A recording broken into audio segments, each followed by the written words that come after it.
One was $5 billion and one was apparently $9 billion. Those are big numbers. And I don't think those people were negligent.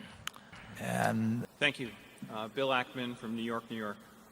For the handful of AAA rated companies, AIG, Fannie Mae, Freddie Mac, and MBIA are under formal investigation for accounting shenanigans and are in the process of restating their financials. Like Charlie said before, I think of a AAA rated company as an exemplar, a company that should behave with the highest accounting and ethical standards. My questions this leads me to are, how can investors comfortably invest in any financial service company when a decent percentage of the AAA rated companies have false and misleading financials? And I guess the follow-up question is, why don't the rating agencies do some independent due diligence from an accounting standpoint so that they can help serve as a watch on this issue?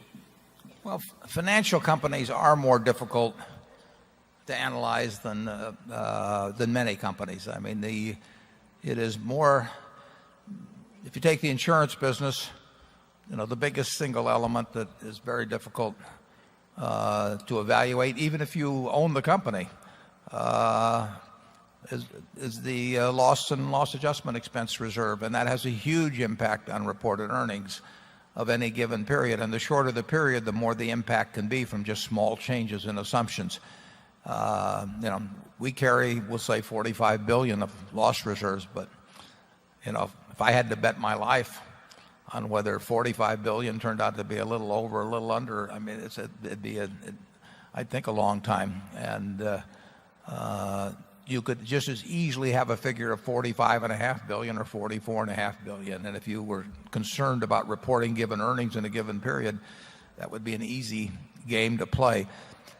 In a bank, it basically is whether the loans are any good. And I've been on the boards of banks, and that's, I've gotten surprises. It's tough to tell. It's financial companies. If you're analyzing something like WD-40, or See's Candy, or our brick business, or whatever, they may have good or bad prospects, but you're not likely to be fooling yourself much about what's going on currently. But with financial institutions, it's much tougher. Then you throw in derivatives on top of it, and it's no one probably knows perfectly what some of the, or even within a reasonable range, the exact condition of some of the biggest banks in the world. But that brings you back to the due diligence question of the agencies. You had very high grade, very smart, financially smart people on the boards of both Freddie and Fannie, and yet one was $5 billion and one was apparently $9 billion. Those are big numbers, and I don't think those people were negligent. And it's very, very tough to know precisely what's going on in a financial institution.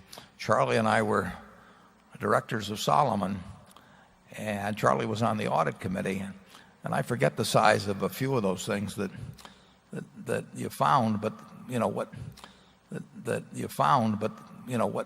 what wasn't found. And that doesn't mean that people below are crooks or anything like that. It just means that it's very tough with thousands and thousands and thousands of complicated transactions, sometimes involving the computations involving multiple variables. It can be very hard to figure out where things stand at any given moment. And of course, when the numbers get huge on both sides and you get small changes in these huge numbers, they have this incredible effect on quarterly or yearly figures, because it all comes lumped in. Those adjustments come lumped in a short period of time. So I just think you have to accept the fact that insurance, banking, finance companies, we've seen all kinds of finance company, both frauds and just big mistakes over time, just one after another over the years.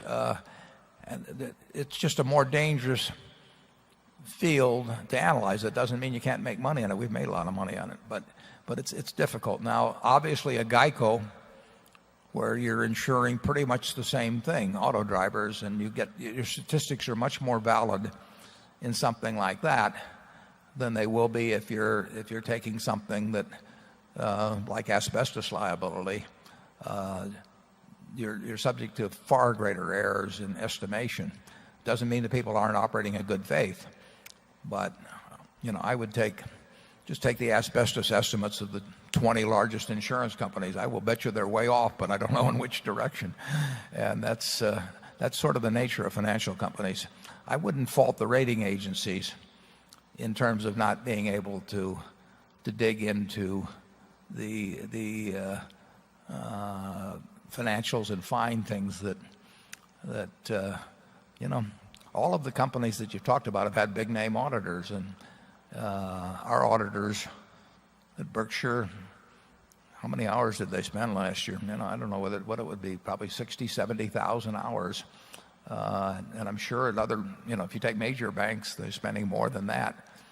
But, can they be certain of the numbers? I doubt it. Charlie? Yeah. Warren is obviously correct that where you've got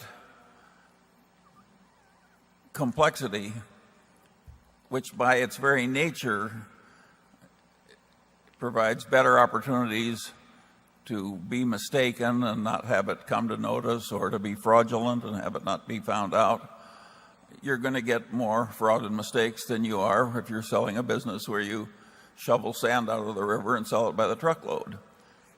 Just as a business that sells natural gas is going to have more explosions than a business that sells sand, a business like these major financial institutions, by its nature, is going to have way more problems, and that will always be true. And it's true when the financial institutions are owned by governments. In fact, some of the worst financial reporting in the world is done by governments, and governments, institutions like government banks in China, etc. So if you don't like the lack of perfect accounting in financial institutions, you're in the wrong world.